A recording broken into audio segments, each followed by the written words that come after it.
This is Caleb. This is my friend Mike Foster. Hey. This is a guy that has really changed my life. We've known each other for a while.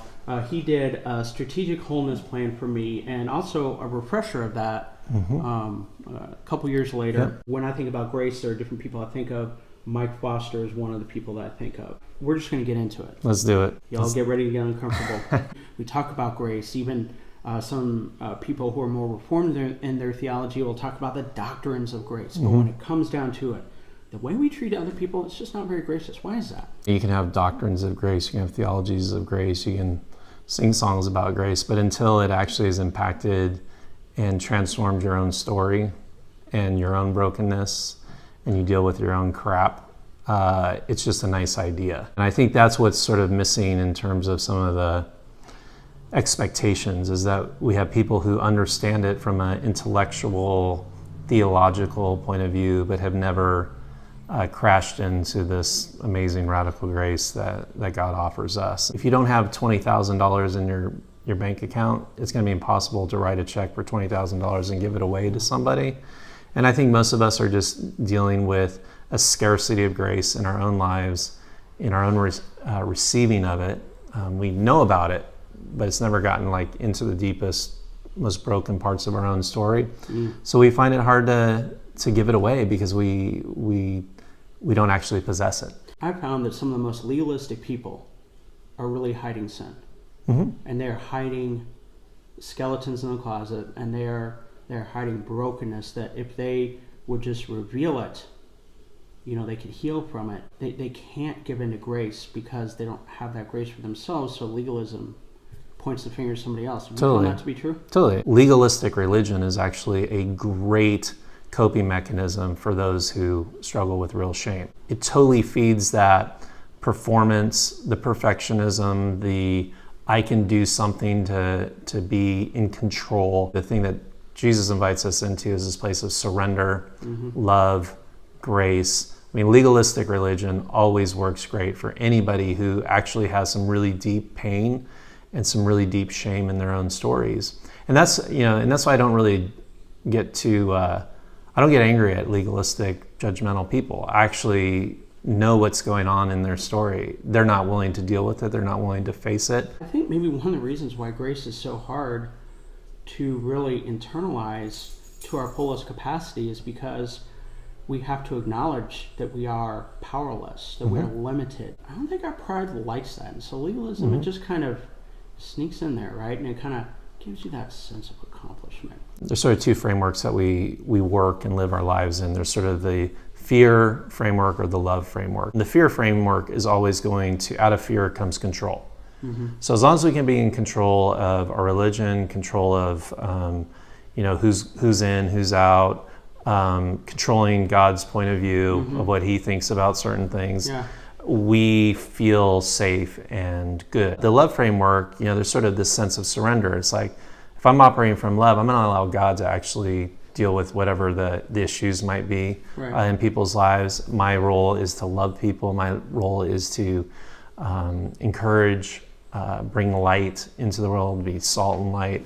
Those are my roles. But you choose. You wake up every day like, am I going to kind of sign up for the framework of fear, or am I sign up for the framework of love? And they both have very different pathways. When you get people to be afraid, it's easy to control them.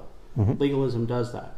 However, grace inspires people to something greater. Grace is really about releasing people. It's about releasing them into who God truly created them to be. I don't need to control you. I don't need to get you to, check certain boxes in order to be a Christian. You already are. God loves you. That's been established. But it's also risky love is risky.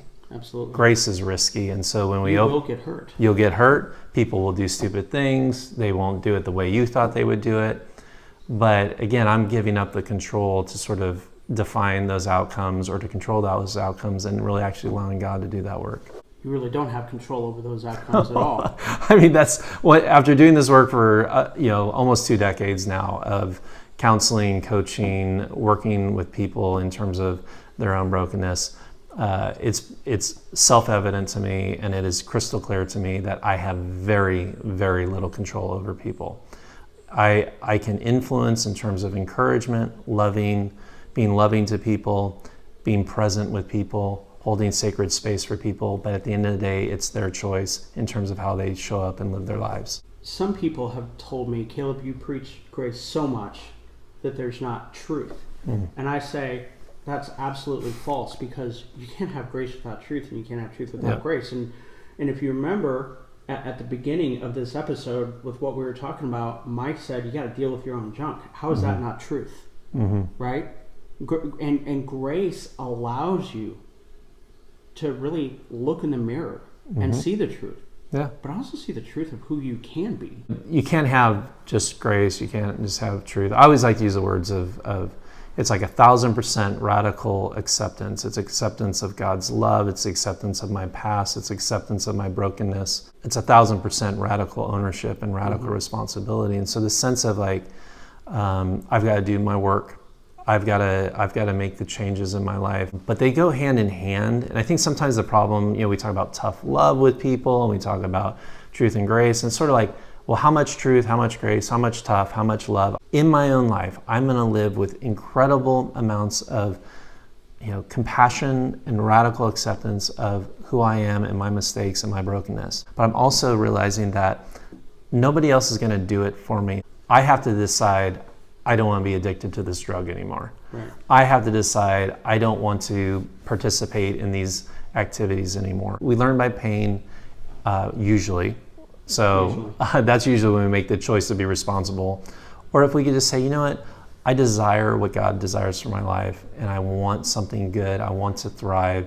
And going after those things, it is living in God's grace every day, and it is living in this radical responsibility to do our own work. If people want to find out more about the ministry you do, if people want to find out more about the work that you do, how can they find that out? Probably the best place to go is just mikefoster.tv. That's my website, and it has connections to People of Second Chance, the books, resources, the workshop that I do, and then the podcast, Fun Therapy. It's available on iTunes, and but there's also a link on my website. So mikefoster.tv is probably the best place to go. I told you, this is a guy right here that you want in your life. So I hope that you will at least check out his materials and maybe get a strategic wholeness plan. That was a fun couple days with you. I remember that very clearly. It was good, and it was a critical point in my life, and that's why it meant so much. And the refresher was as well. Yeah. And appreciate you. Thanks for being here, Matt. Thanks, Caleb. All right.